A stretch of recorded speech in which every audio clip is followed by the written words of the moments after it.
Wonderful, thank you. Okay, so let's go ahead and get started. We have a lot of great data to share with you today and some really good information. We're excited to share this with this community. So if we go ahead and go to the next slide, just as a reminder of all of the different performance assessments that are managed by the Commission, and to make sure that you are also in the right spot. So we have our CalTPA on the left. This is in green. That is the multiple subjects CalTPA, the single subject, and the world language. That's the green logo. In purple, we have our PK3 CalTPA. Yay, go PK3 programs. And in orange, this is for this community. In orange, we have our Ed Specialist CalTPA.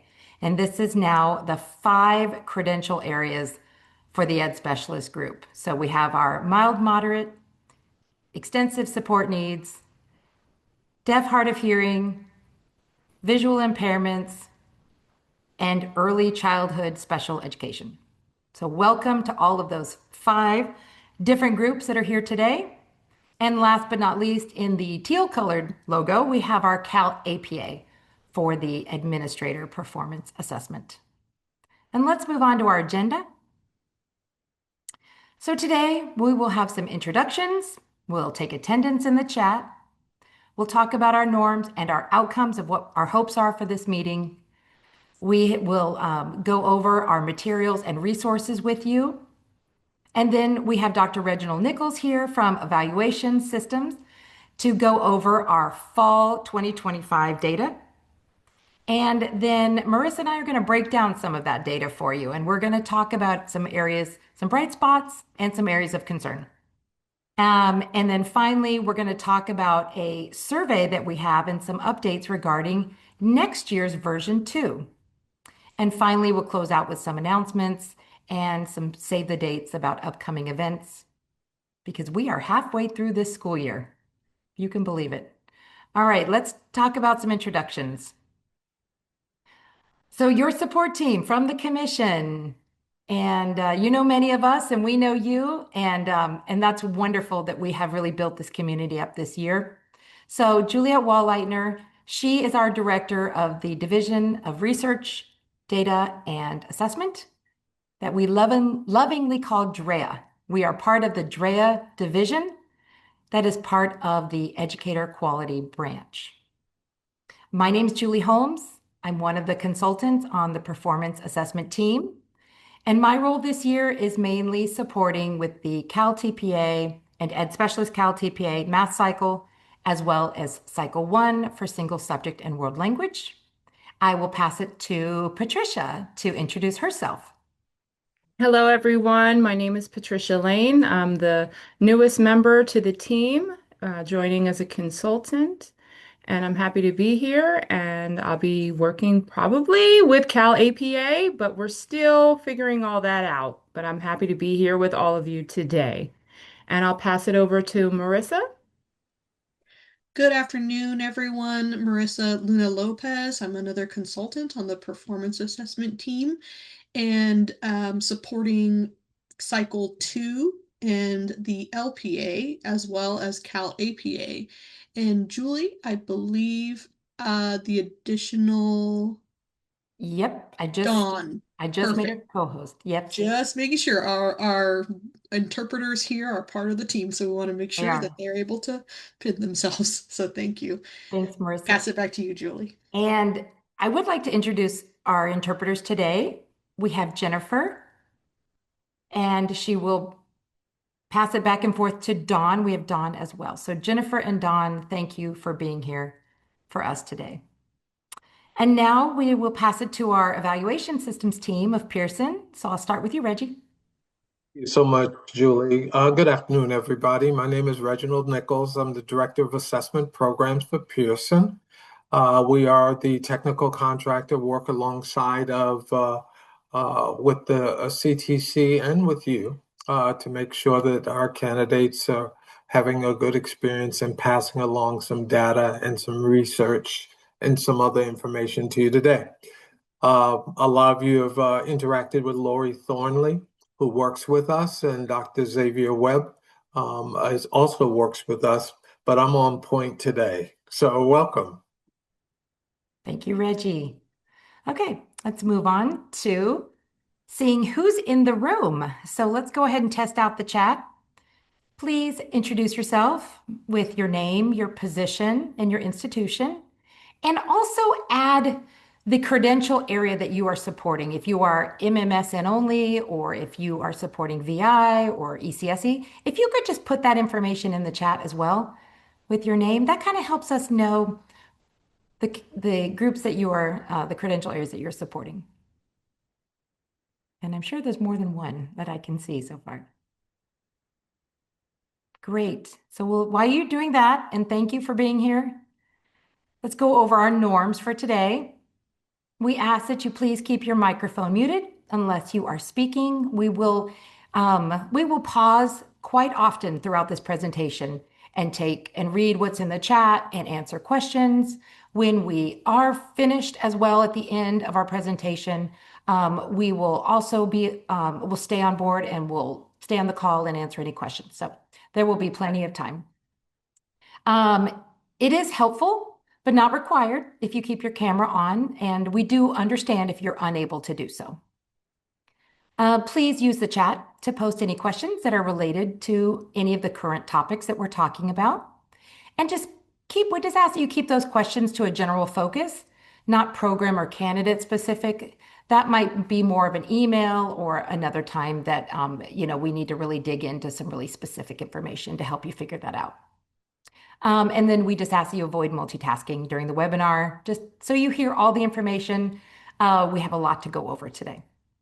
All right, let's go over our outcomes for today. Our plan for today is to continue to build and maintain our Ed Specialist CalTPA learning community and partnerships with you. We are here to support you, and we have worked really hard to be available and to continue this learning community because we are all figuring this out together. So we will analyze our version 1 results, and we'll go over the fall data. And the goal is just to improve program design, continuous improvement, and help you and support you with any of the implementation of the Ed Specialist CalTPA. We'll talk about the survey for next year's version 2, because we want to hear from you. You have been in the field, you're working directly with candidates, so we want to know and have your feedback. So we will talk about that. And finally, we're going to look ahead at upcoming events that might impact the Ed Specialist CalTPA and just performance assessment in general. And next we'll talk about, we've got some materials to share. We've got a Google folder. We'll put it in the chat. I'm going to make sure you can all access it. So give us a minute. Let us put that in there real quick. All right. So go ahead and try that out. Within that folder, you will find our most up-to-date information on who is listed in the ADS system as the program coordinator for the different credential areas at your institution. So we ask that you look at that and see, do we have the most up-to-date information? Are the right people that should be listed being contacted? If not, if it says, if the email or the name is blank, then we need to do some updating. If we know people change positions and they're no longer the coordinator, then we need to get that updated. And the way to get that updated is through the ADS system, the annual data system through the commission. So in the folder, we have the ADS user guide, an overview, and we have a little one-pager as well that walks you through how to update that information in the ADS system, because we can't do it for you. It is password protected. It's a password that was created by someone at your institution, probably the dean, the director, head of your division, whoever that might be. So you might have to do some sleuthing to figure out who has that login information at your site. So then you can follow those instructions and update that information. We've also put the 2526 program guide in there as well. We call it the mega guide because it is all credential areas. It starts out with very general information, and then towards the middle and the end, it gets credential specific. So we have all of the PK3 mass cycle information, the PK3 LPA information. And by the way, when we say MPA and LPA, we are referring to this year's version Math Performance Assessment, the MPA, and the LPA is the Literacy Performance Assessment. So check out the program guide. We know it's long, but use that Control F feature if there's something that you are, want to specifically be directed to. We have the required and acceptable supports as a reminder. We have a link to the Ed Specialist CalTPA version 2 survey. Now, little caveat, it's not in the folder yet, but it will be at the end of today's presentation. And what we're asking is that you click on that link when you have about 10 to 15 minutes and you fill out that survey. What we're hoping to gather with that information is we are moving into revisions pretty soon, like within the next couple weeks. So we want to hear from you, the field, about any areas that are confusing, challenging for your candidates, maybe what you like, what's working. Please don't change this. So hopefully this comes as good information to you because we really want to hear from you. And when we see those patterns and trends, then that tells us when we're on the right track or things that we need to consider revising for next year. As a reminder, we have the Results Analyzer Navigation Guide if you or someone at your institution needs that refresher on the Results Analyzer and how to use it. And finally, following today's presentation, we will PDF these slides and we will put it in the Google folder. But we won't do that till the very end because sometimes as we're going through, we notice things that need to be updated or clarified. So we just want to make sure we have the most perfect copy for you of the slides, but we will add that to the Google folder. All right, so let's get to the data, the fun stuff. And I will turn it over to you, Reggie. Thank you, Julie. We go to the next slide. Probably the next two slides. So we're going to look at some fall data. We'll have some date parameters that I'll show you in a little bit. These date parameters for Ed Specialist, both the Cycle 1 and the MPA, we're going to start out with first. But the date parameters are from August 1st, 2025 through December 11th, 2025. So those are the date parameters that this data that we're going to present is coming from. And I want you to notice that there are two, we're going to look at least in the initial submission data, we're going to look at cycle 1, which you might have referred to as version 3 or the old version. And we're also going to look at the new version 1 or the MPA. So what I want to note here with the submissions over this time period, August 1st through December 11th, for the MMSN, we had 59 attempts, meaning we had 59 candidates who attempted and submitted their submissions, and all 59 were scored. For the ESN, we had 17 attempts or 17 submissions, and all 17 were scored. That means they did not get a condition code, nor did they get originality flag. But it is noteworthy that if you see the difference between attempts and scored, not all the scores passed. So when we get into some of the pass rate data that we'll see in a little bit, it's just key to note that just because a submission was scored doesn't mean they passed, even though Ed Specialists traditionally in all the credential areas, they do pretty well. And Reggie, this is the interpreter. If you wouldn't mind holding on one moment, we're going to switch the interpreters and I need to figure out how to spotlight her. Hold on one moment. Sure. Mm-hmm.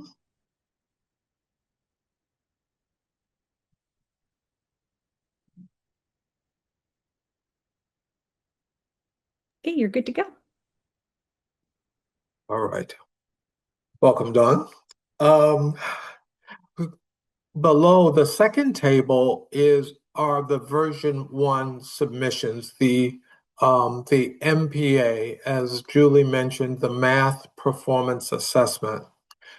A couple of things to note. First, you could see we had so many more candidates that are submitting on the version 1s. You could only submit on the version 3 if you'd submitted in the past, and instead of people recreating, they could submit again. That was the key that opened that door. But for the version 1s, you could see for MMSN, we had 248 submissions. We had 247 that were scored. It means that somebody or one of the submissions received either a condition code or they were flagged for originality. For both ESN and for ECSE, which is Early Childhood Special Education, you could see that all of the submissions were scored. For this MPA, it's of note that the DHH, the deaf and hard of hearing, and the visual impairments, we did not receive any submissions for those in the MPA. All right, we'll go to the next slide.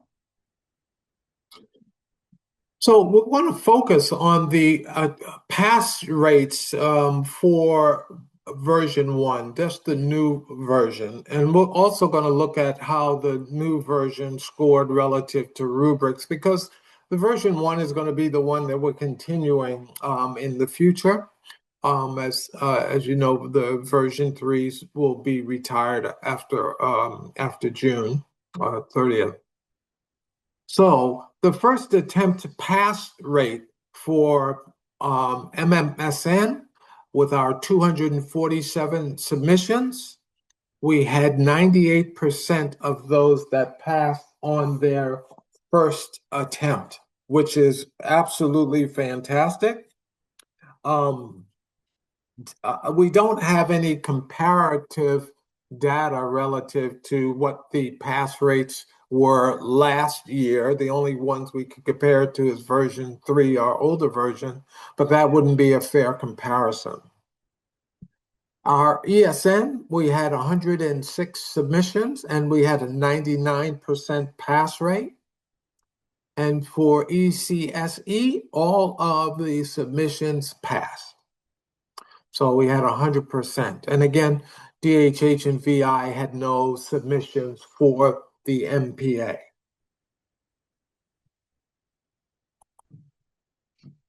I like this slide because this slide shows you all of the credential areas on the left.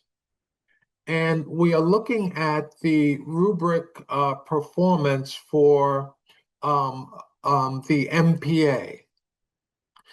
We've highlighted the ones, as you know, if our rubrics are set up so that the central question matches to rubric 3.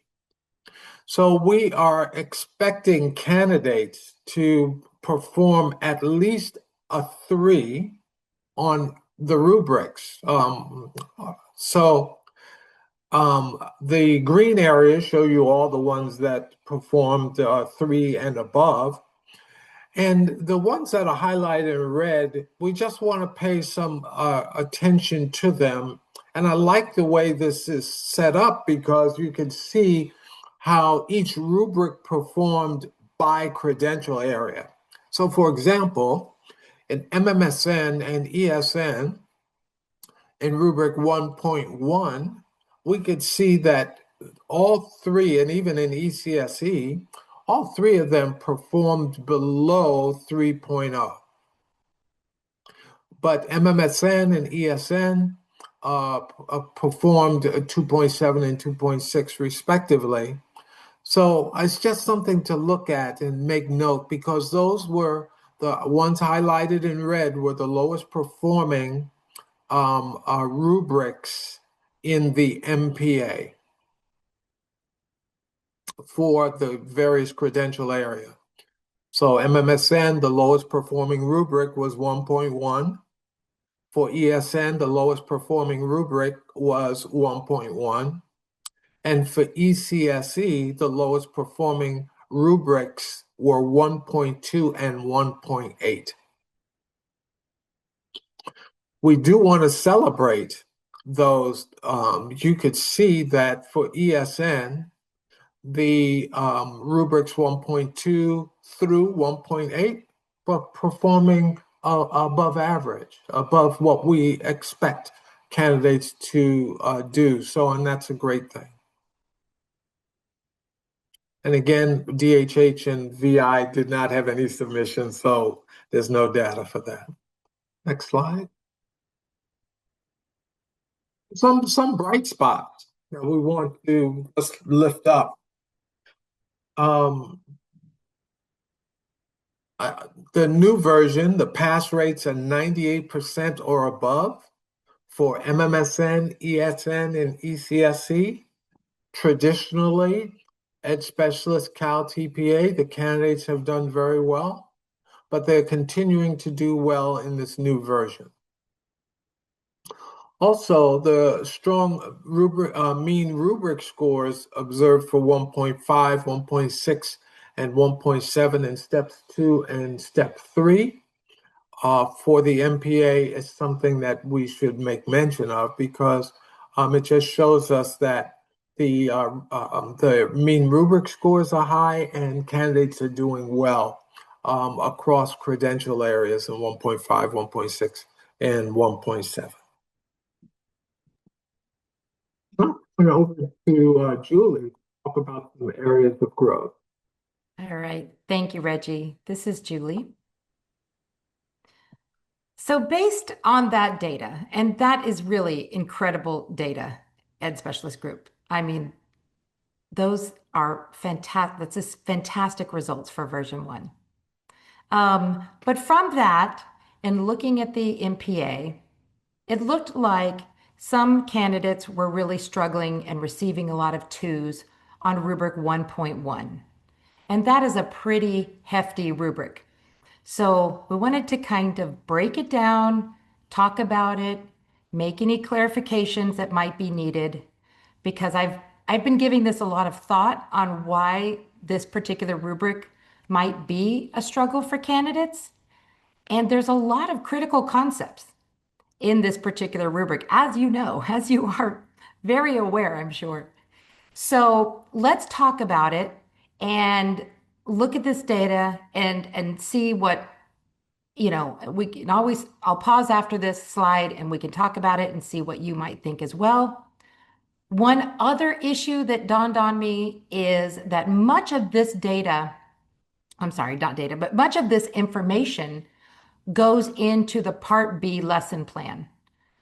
And in the math cycle, in the MPA, candidates can use the template that we provide, which aligns to the prompts, or they can use their program's lesson plan. So either one is acceptable. So I am wondering if maybe if your candidates are using a Part B template that you have created, maybe there's something that's out of alignment. Maybe it's not prompting them on every single prompt. So if you are, just as a caveat, using your own Part B template, be sure and go back and just double check that everything is in alignment with the template that we offer as well. Again, I just offer that up as a noteworthy thought. All right, so let's talk about in step 1 planning, rubric 1.1. And as a reminder, this is candidates are basing all of this information on recent available information to them. They are also working with students with IEPs. So they first will think about and select whether it's age or grade level state standards that they need to select. And learning that concept, I'm sure, again, as you are aware, is a learning curve. This is new for new teachers. Which state standards do I use for math? And you'll see the bullets underneath. if your candidate, as a reminder, is in a PK or a TK setting, they must use the California Preschool Transitional Kindergarten Learning Foundations, the PTKLF. They must. This is a requirement. This was published in August of 2024, so it was not required in version 3, but it is required in version 1.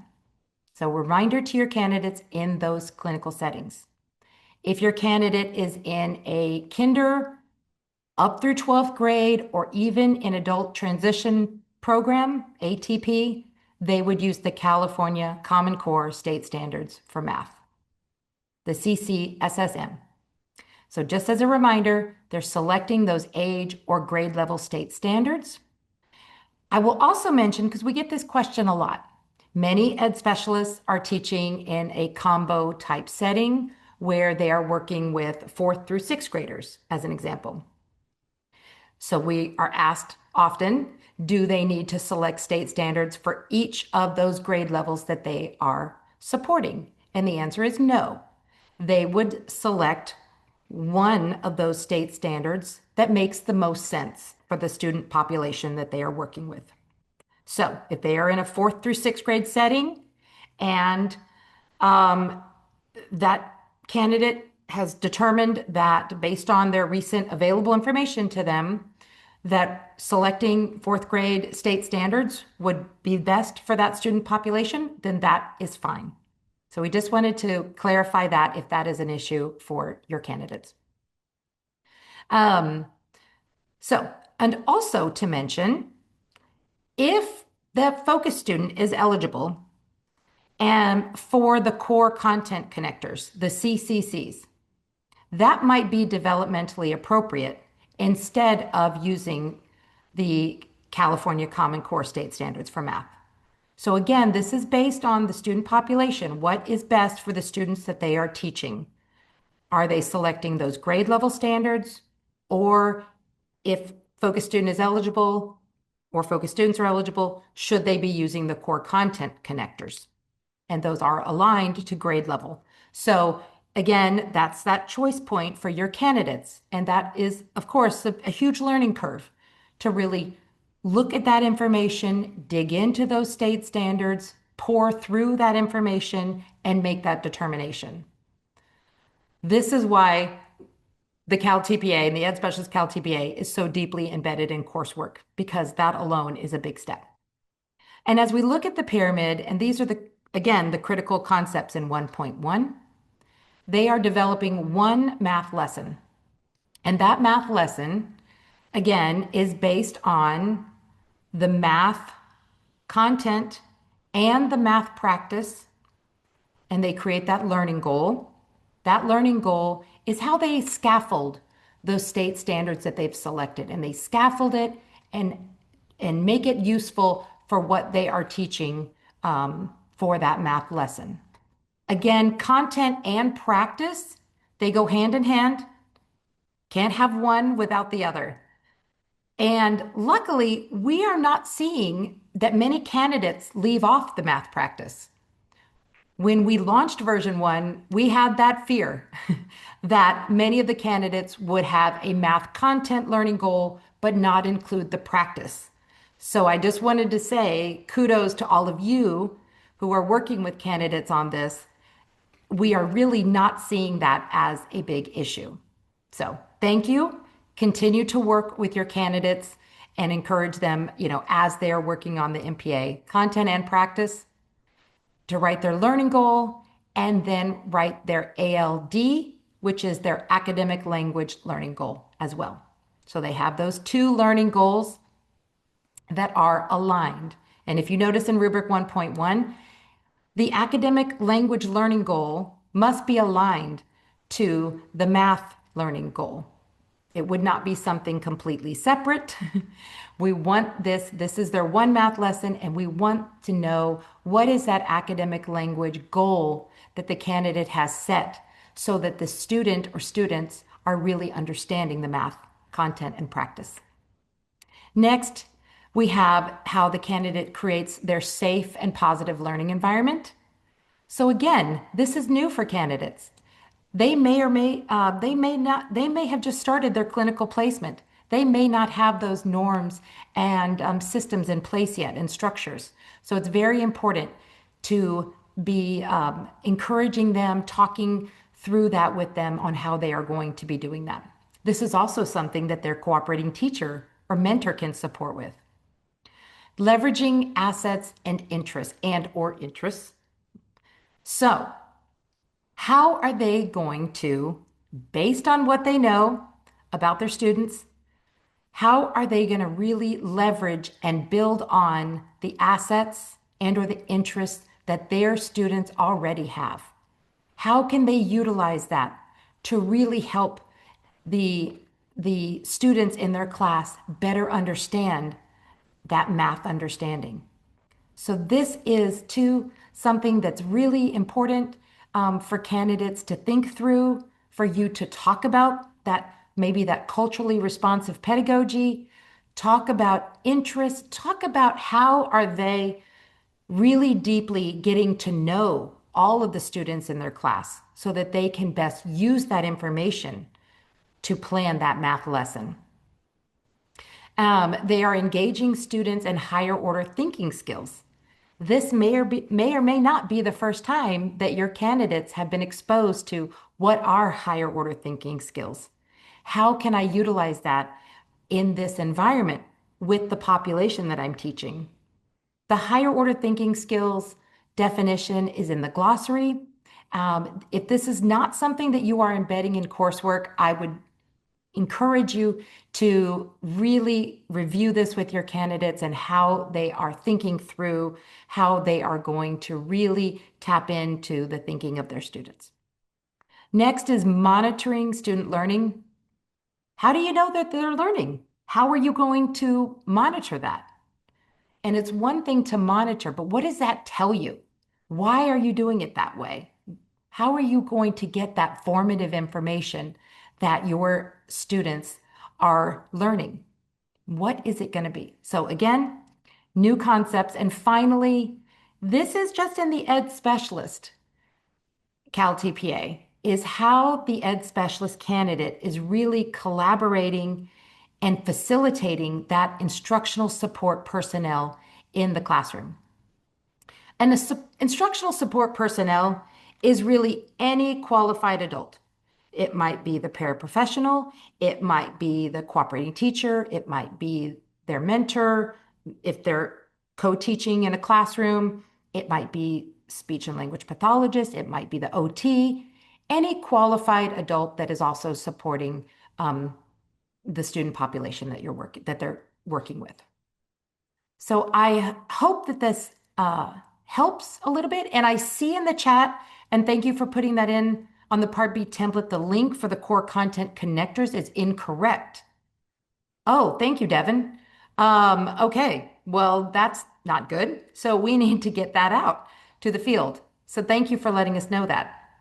Um, we can post and put out information to all of you, the program coordinators, and your role, again, as program coordinators, is really to take this information and disseminate it out to any other faculty that are supporting candidates with the Ed Specialist CalTPA.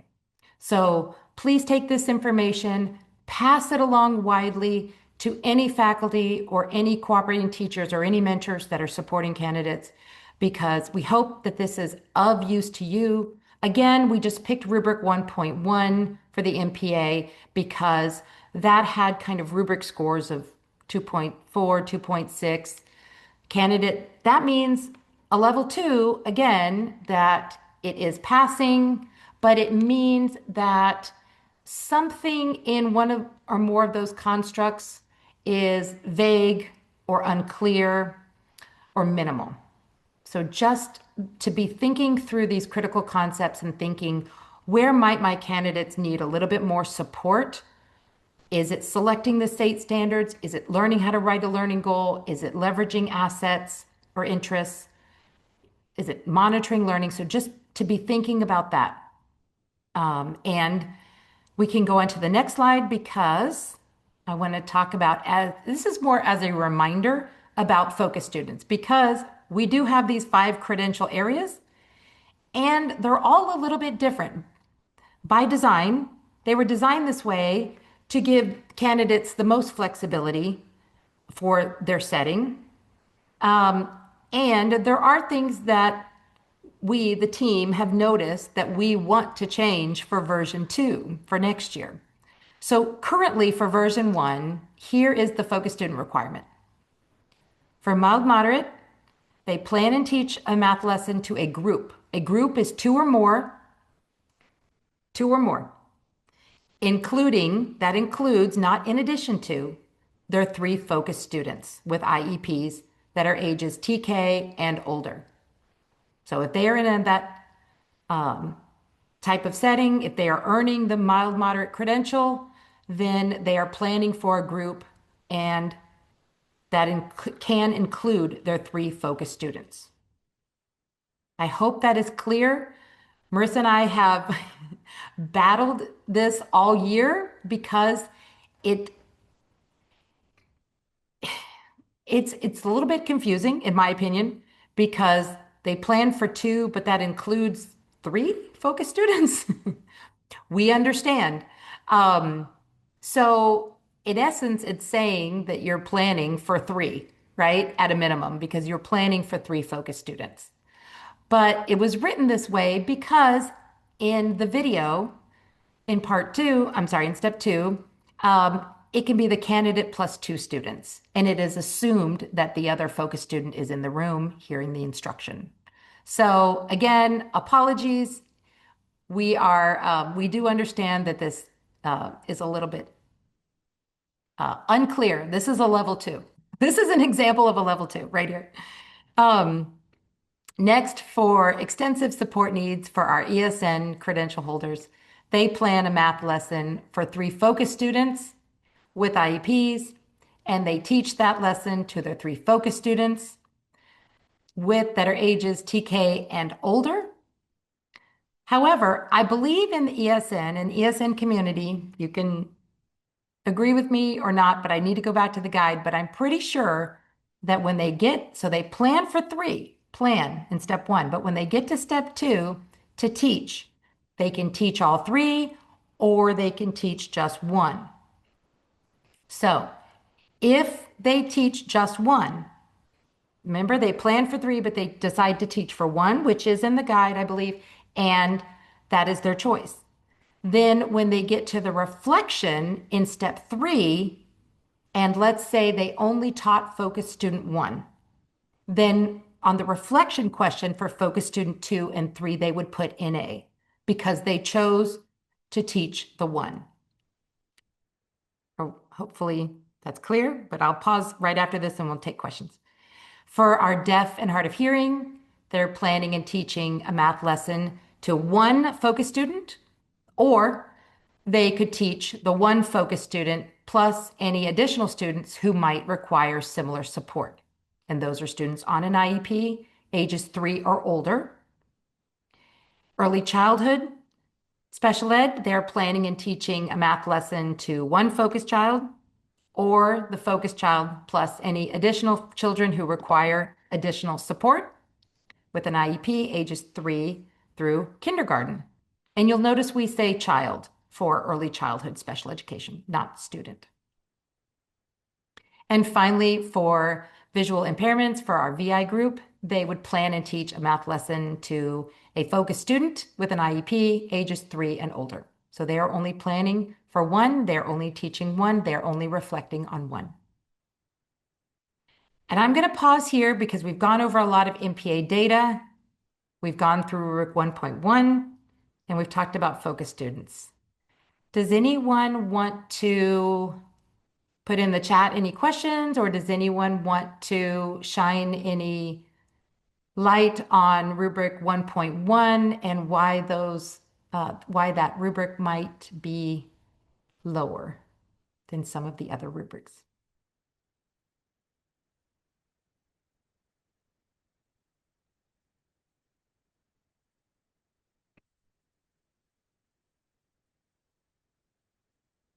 I will give it the awkward pause for a moment if you're typing.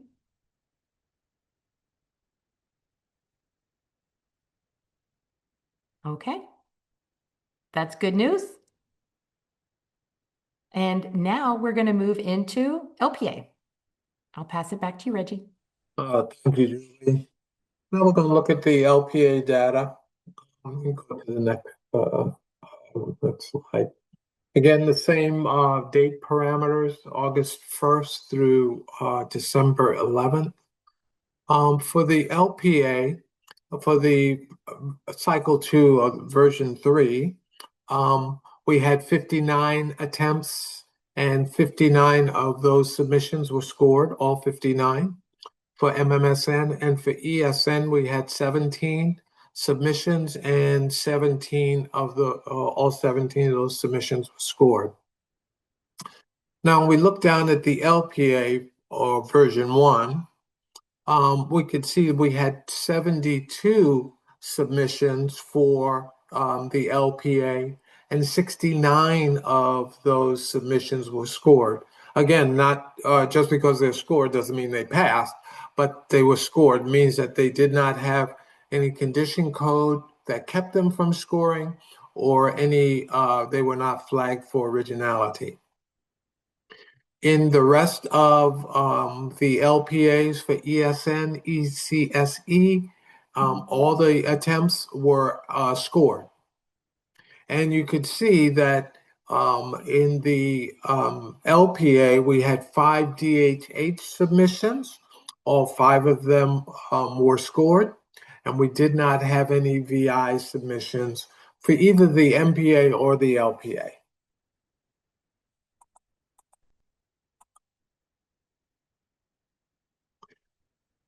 Passage rate information. Again, this LPA version 1 candidates are doing very well. Only challenge that I've seen is the ESN. We had 37 submissions. As I mentioned, all 37 were scored, but only had 92% that passed. I believe 4 or 5 might not have passed. But for the rest of them, all the submissions passed on their first attempt for MMSN, for ECSE, and for DHH. All of them passed on their first attempt, 100%, which is great news. And it's a credit to even for the ESN, even though we need to just look at some of the particularities relative to the ESN and those that did not pass. You've got a 92% pass rate for this LPA. Next slide. Again, we highlighted, like we did for the MPA, those rubrics that are in green are all above 3.0, which is our benchmark for the essential question, where all the TPEs align and those types of things. You see 2.1, rubric 2.1 is doing very well. For MMSN, it is critical to note that rubric 2.3, and we've updated the slides already, so we'll say 2.3. 2.3 for MMSN, that's their lowest scoring rubric, is rubric 2.3. But at the other end, rubric 2.7 and 2.8 are doing well. And 2.7 and 2.8 are doing well across all credential areas, which is something to note. Another little piece to note, we only had 5 submissions in the DHH, but you could see those 5 submissions that we had, they scored very well across this whole LPA. They scored very well. The only one to note is that 2.2 had the lowest score for DHH at 2.6.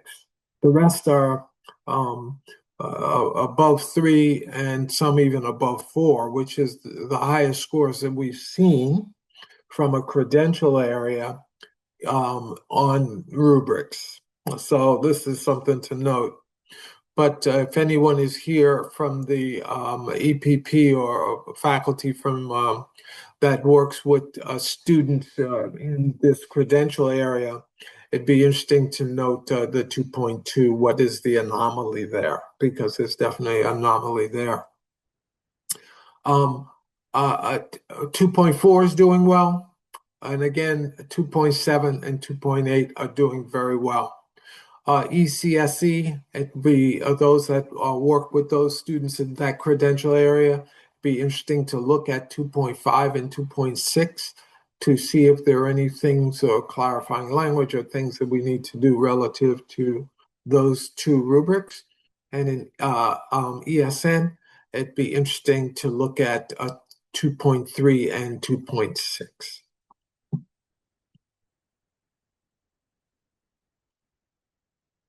Next, some bright spots. The new version, the pass rates are 100% for, as we mentioned, for MMSN, ECSE, and DHH. We're very thankful for that. Normally ESN comes in high, so I want to make sure that we, those that work with candidates in that ESN credential area, can take a look at that rubric that's gone a little south. Strong rubric mean rubric scores were observed for 2.1, 2.7, and 2.8, which we mentioned. All right. The brief overview of the LPA, you saw that there's still more candidates that are doing the LPA as opposed to version 3 cycle, the cycle 2. And we expect to continue to see that trend as the year goes forward. Now I'll turn it over to Marissa. Marissa. All right, so the LPA areas of concern. So in looking at that data, just explaining to candidates, especially for candidates that are very new to this, and the vast majority of them are, because they would not have done a teacher performance assessment in any other space.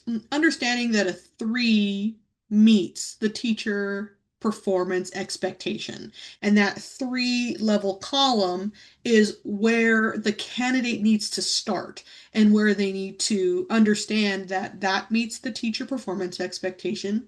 A 2 is an attempt at that teacher performance expectation, and a 1 is that there was no evidence, and that their candidates often are confused when they look at those rubrics because they don't understand that just not, one construct being vague would move that entire rubric to a 2. And so it's important for candidates to truly understand how they are being scored and understanding the way that the rubrics move. And it's important for faculty to explain that to candidates. I had candidates before that would say, well, I had just about everything, but one part's missing, so I'll get like a 2.9. And they don't get rounded scores. They get a 1, 2, 3, 4, or 5. And so understanding that is important. And taking a look at 2.6, the essential question is all about that specific actionable feedback related to literacy and language development. So this part, this specific rubric, the evidence is found either in video or in commentary. And if you take a look at that rubric, the top construct says that the candidate provided specific actionable feedback around the literacy and language development, and that they provided an explanation for it, an analysis of it in their commentary. Now, we don't have construct specific level data as to where a candidate did not meet the performance assessment criteria, but there could potentially be an issue where a candidate provided specific actionable feedback about the literacy, goal of the lesson, or maybe just about the language, or they did not provide an analysis of what they did. So the commentary is truly a space to explain why. Now, there has been also some confusion, not only among candidates, but even among assessors, as to where the specific actionable feedback should be. Because when you go into step 3, right, the candidate is to look at those summative assessment results and make data-driven decisions as to what they would do for step 4. But that is specifically to do with the summative assessment, and it's a separate source of information, a separate piece of evidence. And so when coaching candidates through this section, reminding them what specific actionable feedback is, it's specific to the targeted literacy and language development. It's something that they can do, right? Continue doing something well, or address a gap in knowledge and fill it in, right? That's that specific actionable feedback. And again, around the literacy and language. So if a candidate provides specific actionable feedback for just literacy or just language, it's automatically going to be a 2. So thinking about those components are going to be important on this rubric. And so often candidates use praise. Great job. I really like the way you're doing that. But that's not specific enough for an assessor to say that is specific and actionable. So perhaps even providing examples of how to provide specific actionable feedback in class. I remember having a lesson at in a class that I was teaching, and it was in person, and we were doing an activity, and every time someone did a good job on this activity, they had some kind of document in front of them. I had these gold stars, and I put a gold star next to their name, and I told them exactly what they were doing well. And the candidates, they're all adults in grad school, and after a long day of work, this was all interns, and they were laughing. They're like, it feels so good to get this gold star. But it was just a fun example of ways to provide that specific actionable feedback. And then another thing that I have done in the past too was, after giving them the gold star and telling them what they did well, having them repeat back to me what they did well. And so they clearly understood what was happening. We don't necessarily need children or students to do that, but it's an important practice with the candidates so they understand that what they say matters, how they provide feedback, whether it's to continue something that they are doing well or to address a gap in knowledge, is important. And it's important to understand that what we say and what someone else understands could be different things. And so it's a learning opportunity in class to model for this specific rubric. Are there any questions or any other strategies you may have used to talk to candidates about providing specific actionable feedback to students?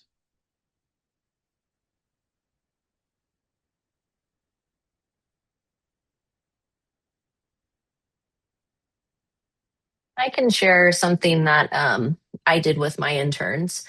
So, for context, I'm the coordinator of an intern program. We have 3 credential pathways. And one of the things that we do as a program sponsor is we offer weekly general support seminars. And so I knew that, after being an assessor for CalTPA, I knew that this rubric, that this whole idea of a specific actionable feedback was really, detailed. And so one of the things that we did recently was hosted a seminar just all about, what does providing specific actionable feedback look like? And we also connected that to how to set expectations and then how to, adapt that feedback for students or for families or colleagues. And so we kind of tried to make it make sense in a lot of areas, but the main focus was, hey, this is going to be on your LPA. So when it's asking for specific actionable feedback, this is the formula that you could use, or here are some examples of what that may look or sound like. All right, thank you for that example. Are there any other questions or anything else to address on this rubric before we move forward?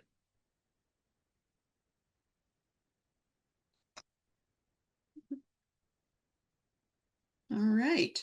Well, again, thank you for your specific and actionable, targeted activities that you did to support candidates and connecting it not only to what they have to do for the LPA, but also how to have some of these conversations with educational partners. It can be challenging when you are talking with parents and when new candidates are talking with parents about the progress of students. And candidates often are challenged in these types of meetings. And I remember as a young education specialist who did not have children at the time providing advice to these parents. And I just wish I could go back and apologize to them because I wasn't the greatest at it. And I had this like idea that I was busy back then. And you're not really busy, not quite yet. So, all right. Let's go ahead and go to the next slide. And like we did for the MPA, there is a focus student requirement for the LPA. So for those of you who were in MMSN or ESN and did not have a focus student requirement, this is just a reminder of the focus student requirement for the LPA. And all of this information, focus students, authorization statements, ages of the children to be served, they are all listed in the assessment guide, and I believe it's in the front matter of each individual guide on page 5 or V, Roman numeral V, to be able to give this specific information.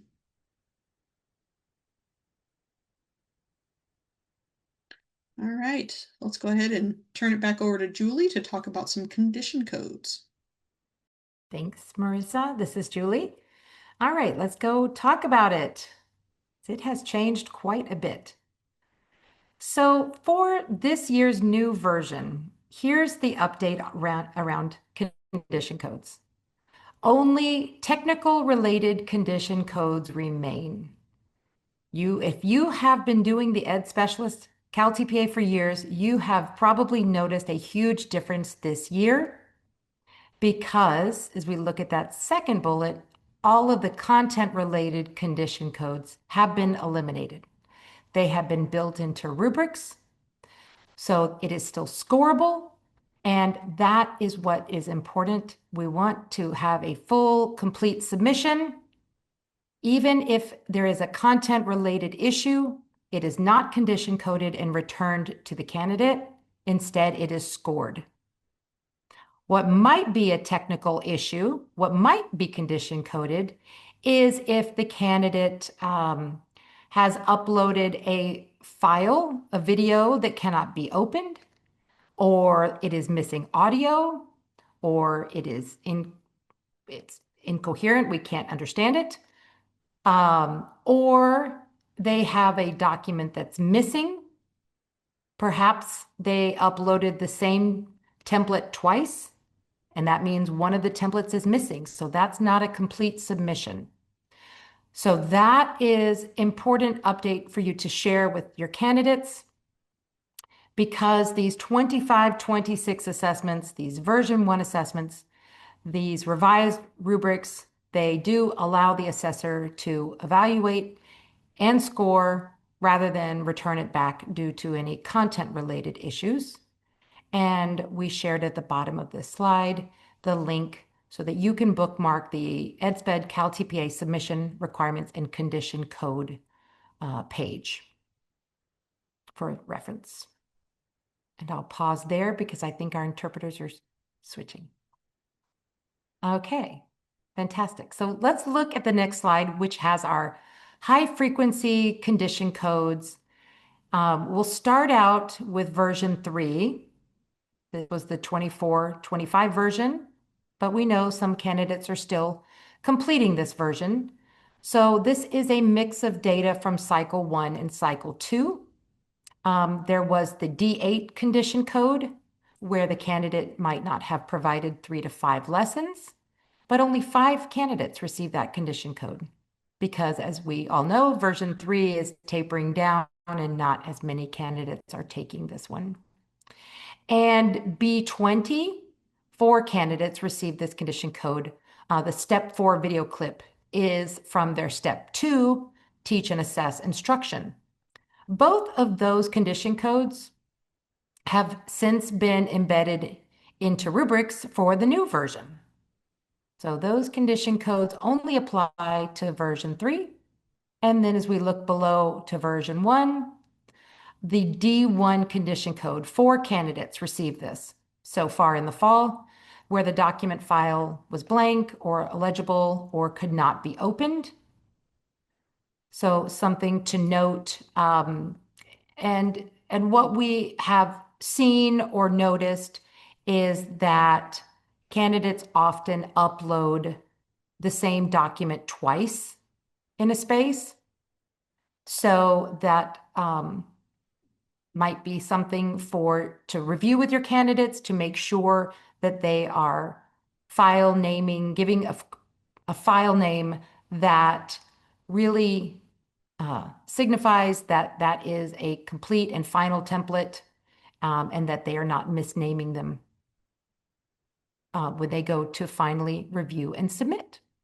And as a reminder, if you've never yourself gone through the process of submitting a performance assessment, which I'm sure many of you have not, as candidates upload each template and video, there's a little eyeball icon that the candidate has to click on and review before final submission.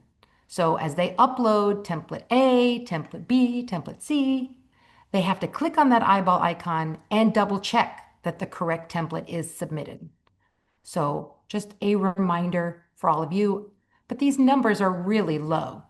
I'm sure you are seeing fewer condition codes coming back to candidates. So all of this is really great news. Let me pause there. I'm seeing something in the chat.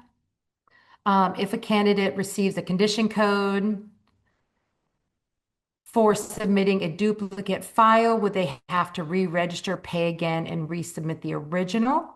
Or would they need to re-register, pay again, and start over using any of their original submission? So great question. Thanks, Crystal. So if a candidate receives a condition code because they submitted a duplicate file, then they will be receiving an email from Evaluation Systems with a $50 voucher to be used for their resubmission. They don't have to start all over. They do have to re-register and resubmit all of the documents again and make sure they don't duplicate again, but they can use that $50 voucher to resubmit. So it is a costly mistake when they submit a duplicate file. Julie, this is Marissa. Yes. I wanted to also add if it's the first time a candidate has a technical issue, that's when they would receive the $50 voucher. So if they submit a duplicate document, if something is illegible, a video doesn't play, any technical issue, if it's the first time on that submission, that's when they would receive the $50 voucher. But they would not receive a $50 voucher if the submission wasn't scored for other reasons like originality. If 2 candidates had very, very similar, almost exact same submissions, that would not be scored. And so just to be clear, no, the candidate does not have to restart, but they do have to re-register and repay. And so it's very important that candidates carefully go through, review their submissions, and upload their final and best work. This is Julie again. Also, that sparked my memory that what we saw a lot of in the fall was a mix of version 3 and version 1 templates. And we're not seeing that as much now as, time has gone on. But initially, we were seeing that quite a bit. And that's still a complete submission. It still would be scored. It would not be probably score very high. But as a reminder, having your candidates triple check that they are using the version 1 template if that's the submission that they've registered for and are submitting. And again, we're just sharing information, things that we are seeing patterns and trends. And so things that you can be on the lookout for your candidates because it is a costly mistake. All right, and the next slide, we have some links for you to bookmark and share with your candidates. So the second bullet down for the EdSp CalTPA, the submission requirements and the condition codes. So helpful to go through that with them so they are very aware of what they submit and what might be coded as well. I see another, oh, let me just finish this slide out real quick. And when you click on that link, it'll open up the resources around the requirements, the codes, and any next steps that the candidate and you, the program, would do and support them with in remediating after receiving a condition code as well. Okay, in the chat, have the documentation using the Pearson ePortfolio system been updated to reflect the commentary requirement versus the annotation requirement? Great question, Jude. I am not sure if that has been updated. Reggie, do you know if that has been updated? I don't know if it's been updated, but yeah, but we can talk through it. We'll be switching to a different system. I'll make sure that it's updated, but I'll take a look at it. We have updated the assessment page, but some of the other pages, I got to make sure that they are updated with the new information.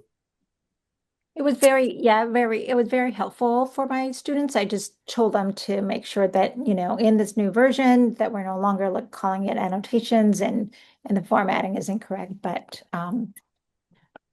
all my students passed the LPA, but it wasn't in the December. They submitted in the later submission. version, So yeah. yeah. Thank you. Yeah.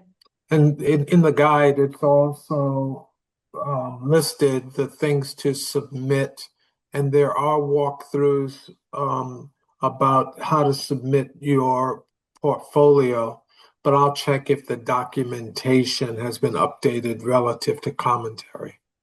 Yeah, thank you. It was just helpful to look at the actual Pearson one because as it has the actual print screenshots and such, and so that they can, walk through it. And I know the assessment guide doesn't really do that. Correct. Okay, thanks. This is Julie. Thank you, Jude, for that question and reminder. Okay, we are going to move into passing standard. And I'll turn it over to Marissa. Great questions. Thank you all. All right, so the passing standard for the 25-26 version is 16 for all of the different versions of CalTPA for both Cycle 1 MPA or Cycle 2 LPA. Now you notice we also listed the EdTPA passing standards here. That was just for your reference. And in the December 2025 commission meeting, they have now extended this passing standard for next academic year as well. So for the 26-27 academic year, the adopted passing standard is 16, and the secondary passing standard with TPE evidence will remain 14. Go ahead and go to the next slide because the secondary passing standard is often a question that programs have different information about, and so I wanted to make sure to clarify this. So the secondary passing standard is a lower standard then is minimum for passing. So a candidate would get a score report that would say either 14 or 15, and listed next to that score is not pass. Now you as a program can take a look at that score report and the rubric breakdown and see where a candidate ran into challenges. And if you have evidence of the candidate meeting that teacher performance expectation in other places, coursework or clinical practice, you can choose to take that score report and create the documentation that's used, and the link to the PSA 24-02 is there that has the information, but you can fill out that paperwork and allow the candidate to use the secondary passing standard to meet that cycle of the CalTPA. Now, you are not required to have a candidate, you're not required to pass a candidate based on the secondary standard. It is really up to you and your purview as a program to make the determination. So if a candidate comes to you and they score a 15 and they scored really low in perhaps their reflect or apply section, and they have been mentored in your program for a year, maybe even two, and they've done a really good job in their clinical practice of reflecting and applying and learning from questions or concerns that they've had, and you've seen that great evidence, then absolutely utilize the secondary passing standard and allow them to move forward and meet that requirement. But if it confirms a conversation that's been ongoing with this candidate and they've also received poor grades or incomplete observations because of an ongoing issue, and then it's confirmed in the performance assessment, then that's a very different conversation. That's a opportunity for this candidate to really see in multiple spaces that they have something to work on. So again, the secondary passing standard is set at 14. So a score of 14 or 15 would meet for secondary. And we often get the question in our inboxes from a candidate saying, my program is accepting the secondary passing standard for this. When will I get a score report that's updated? And they will not. They will not get an updated score report that says they've met via the secondary passing standard. And the reason why is we didn't want to confuse candidates, because if they see you have met the standard via the secondary passing standard, then they might assume that they're all done. Not that they have to come to program and go through that evaluation process and those conversations. So we didn't want to do that. So their score report will say pass if they've met the passing standard. But if you as a program are accepting their 14 or their 15, then you would then provide that documentation into their candidate file and mark that requirement as being met. Jude, I see your hand is raised. Yeah, thank you. So just to follow up on that question, I mean, on that topic. So we fill out this CL 911, and if the candidate says, gets a 15 and it's a 111 on, the LPA first rubrics. So I just need to find evidence for that rubric, right? Not the rest of the rubrics. Is that correct? Correct. You would Okay. you would not have to find evidence of the entirety of the LPA because it covers a lot of different teacher Yeah, performance I know. Okay, expectations. great. And so what I would do is focus on, just like you said, where the candidate stumbled, was challenged in the performance assessment, and focus on that area to Okay. document your evidence. And then again, that documentation goes into their candidate file. It doesn't Okay. go with the recommendation. It's just there as backup information, evidence of their program completion. Great. Thank you so much. Okay. There's a Stephen, I see your hand. Go ahead. All right, so just a question. I know you are developing the next, secondary passing standard document. Um, and would it be possible to align the secondary passing standard document, the evidence table, with what they do on the TPA? Because the reason I ask is because we're talking in terms of rubrics on the TPA, which can meet multiple TPEs, yet our secondary passing standard evidence table is only in TPEs, which is, it's great, but it would be nice if those two, if the TPA and the secondary passing standard document align, especially if we're saying candidate did such and such, which allowed them to meet such rubric that they got a 1 or whatever and not a 3. For Um, sure. I'll pass that along. I know that Juliet is the key person redesigning that document because it is a little bit confusing when I look at it. So, and then there is a secondary passing standard for EdTPA, so it might be vague, so it's inclusive of EdTPA, not just CalTPA. But I will pass that information along to Juliet as she's working to revise that document and pushing it out to the field.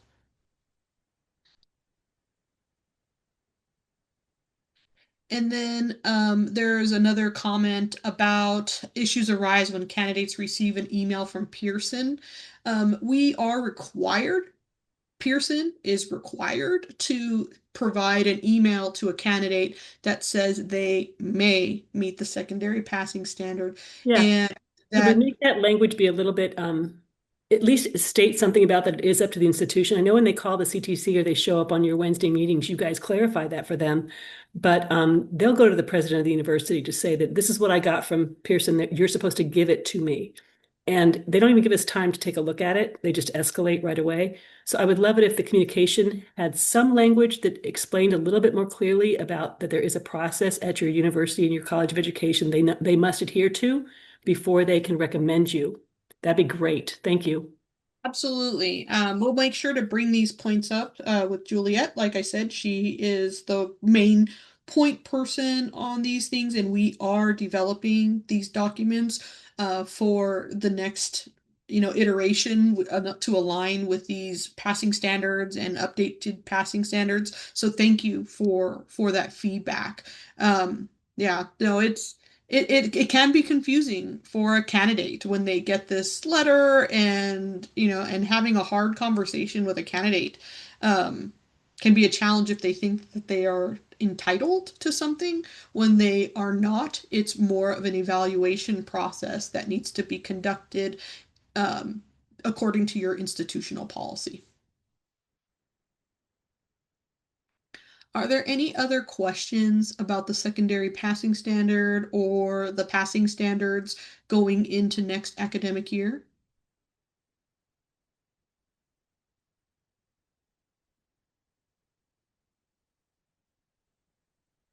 Okay, thank you for the conversation. Let's go ahead and move into program supports. As we are taking a look at version 2 of the MPA and the LPA, we have a survey that we would ask that you complete by February 6th, which is a Friday, the first Friday of February. I believe that if you do not have information or do not have feedback on any specific component, you can just skip over. It's not like you're forced to complete a question to be able to move forward. But we are anxious to hear from you about your experiences with the performance assessments. And this survey is intended to be completed by program coordinators, faculty, anyone who is mentoring or supervising candidates. It's not necessarily a candidate facing survey. So any feedback that you can provide, we would greatly appreciate. I think Julie popped that in the chat. Make sure that it opens. We can go ahead and go to perfect. So these are some faculty policies and resource web pages. We at the commission have updated our website We have also provided links, and again, this presentation will be a PDF into the resource folder after today. But CalTPA faculty policies, EdSped faculty policies, CalAPA faculty policies. There are some documents in there about required, acceptable, and unacceptable supports, guidelines, resources, materials, and if you are requesting vouchers. Now, the last bullet on there, CalPA secure material submission examples, we are actively working on getting those out. And so we promised them for the spring. We have been looking for high mid-range submissions that are great examples of what a candidate would need to do to be able to complete the performance assessment with to be able to pass. And so we do pull those submission examples from submitted examples. So if we do have a subject matter area that doesn't have any samples then or submissions, then we may not be able to get an example out to the community, but from the submissions that we do have, we're working actively to provide an example. We'll go to the next slide. Okay, so let's see here. The next coordinator meeting, please mark your calendar for June 10th, 2026. And we will be having it again in the afternoon. And at that meeting, we'll be going over the year in review. So we'll be able to have some more data for you. And we also will be able to compare data to this point and see how the trends are looking. Let's go ahead and go to the next slide. Digging deeper, we do have some equity-focused teaching and leadership webinar, and then embedding the CalAPA, CalTPA planning webinars coming up in March and April. And we've been hosting these Digging Deeper webinars on just about a monthly basis to be able to take a look at some more specific topics as we continue through this academic year. The next slide is our YouTube channel. There is a CTC YouTube channel, and then we do have our own playlist based on that YouTube channel where you can find recordings for different trainings, digging deeper sessions, deep dives. This recording will most likely be available via this YouTube channel. So, and candidates have access to the YouTube channel, and many times our deep dives and other webinars are viewed by candidates, and you are more than welcome to show candidates these materials and use them as resources for your program. Any type of support that we can provide, we're always happy to do so. Let's go to the next slide, and we're taking a look at the Meredith Fellows Implementation Conference coming up February 5th and 6th. It is fully online via Zoom, free to anyone who would like to attend. It is an opportunity for programs to share with other programs their best practices to support candidates and in both performance assessments for teachers and administrators. So I believe the registration link, will put that in the chat, but it's also available in the EQ Weekly, formerly the PSD Weekly, but it's now the EQ Weekly. Let's go ahead and take a look at some contact information. Okay, so program contact information. Now, we do occasionally get emails from program faculty saying, I am not receiving emails. Please add me to this list. And unfortunately, like Julie said at the beginning, we are unable to log into a program's ADS system and update who should be receiving contact emails. The only person or designees that can do this are from your individual institutions. So in the resource folder, please check that Excel sheet and see who is listed for your institution. Make sure that the correct people are listed. And if you have any questions, concerns, unable to update your documents, please email annualdataSystem@ctc.ca.gov. You can email me and say I need this person updated, then I will forward it to the annual data system because that's the only thing I can do. We have no control over the ADS system.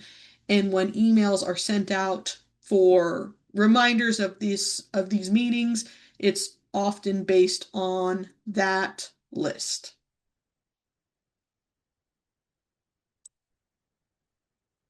Go to the next slide. Now, these performance assessment email lists are ones that people can sign themselves up for. We send out emails from these lists on occasion when there are announcements that we need to make or reminders of different events, but you can find these performance assessment email lists on the performance assessment link on the CTC webpage. We can go to the next slide. We do hold office hours for programs on the first and third Friday of every month from 9 to 10 a.m. unless it conflicts with another meeting, and it does actually conflict with the Meredith Fellows Implementation Conference on Friday, February 6th. And so on the 6th, we will not be holding faculty office hours. But again, any other week that we would hold them. Candidate office hours, they're every Wednesday from 4:15 to 5 p.m. Candidates are able to drop in, ask any questions, and we usually have representatives from both ES of Pearson and from the CTC at both program and candidate office hours. We will be resuming our monthly leadership PLCs. They are the second Friday of each month from 11 a.m. to 12 p.m. And those have been open forum meetings for faculty and mentors and others to come and just listen or ask questions.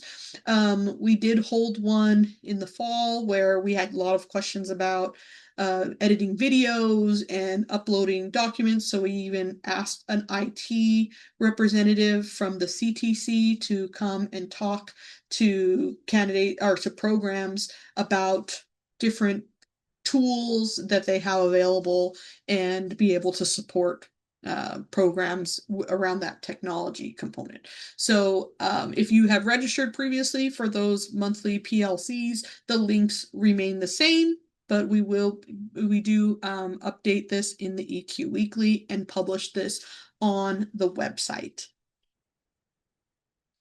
And our last slide, again, thank you for your participation today.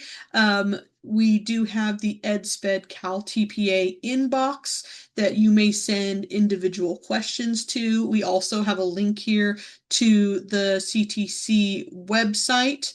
Then there are also those technical support questions that go to ES. So the EdSp CalTPA inbox, that's a program question.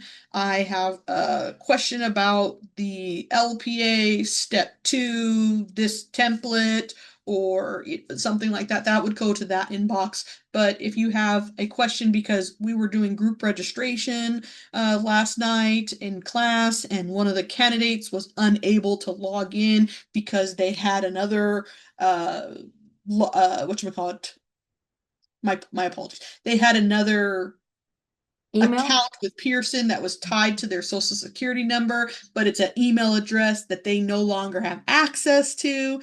That's more of an ES help question, and that's a good email address to contact. And the website CTC Exams is managed by ES of Pearson. All right, so we do have, this is the end of our slides. And we did want to make sure we left some additional time at the end for questions. So we'll go ahead and stop recording.